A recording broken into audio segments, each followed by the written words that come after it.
இவங்க திரும்பி வந்தது. அதனால் கருப்பசாமி ஏதோ வேலை வந்து கிடைச்சாலும் வருமானம் எதுவுமே இல்லை.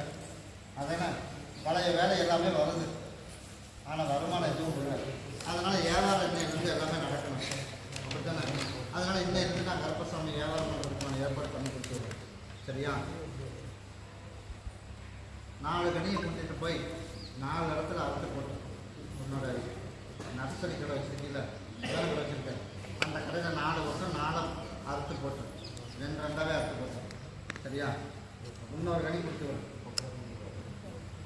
சிகப்பணம் தொடக்கூடாது, அப்படியே அறுத்து போட்டேன். அதே போல் கருப்பசாமி நீ உன்னோட எதிர்பார்த்தது போல் அடுத்த ஒரு 5 நாளுக்குள்ள நல்லபடியாக வியாபாரத்தை கொஞ்சம் கொஞ்சமாக மாற்றி அமைச்சு கொடுத்துருவோம். கருப்பசாமி அடுத்த வாரத்தில். சரியா? சரி, உன்னோட இருப்பதற்கு கருப்பசாமி நான் வந்து பார்ப்பேன். உனக்கு ஒரு நல்ல முடிவோடு சொன்னால் போதுங்க. நான் கருப்பசாமி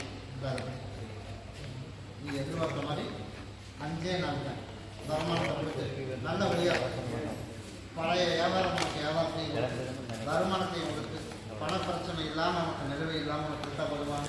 முதல்ல நல்லா கொடுத்தேன்ல, அதனால் 18ஆம் படி போயிட்டு வர்றதுக்குள்ளே ஒரு வாய்ப்பு உனக்கு வருமானத்தை கொடுத்தேன். அதுக்கப்புறம் என் சகோதரனை வரக்கூடாதுன்னு குறுக்காட்டினால அவனை என் குதிரை விட்டு நெஞ்சில் மிதித்தால் மட்டும்தான் நீ அதில் மேலே எந்திரிக்க முடியும் அப்படின்னு என் சகோதரன் சொல்லிட்டான். அதுக்கு உனக்கு சம்மதம் தானே?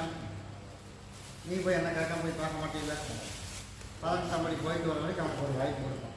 அதுக்கப்புறம் கருப்பசாமி நான் ஆள் அப்படிங்கிறது உன் கண்ணு முன்னாடியே நீ பார்க்கணும். அதே போல் கருப்பு உனக்கு நீ நினைச்சதை விட 5 நாளுக்குள்ள 2 மடங்கு வியாபாரம் தரணும்.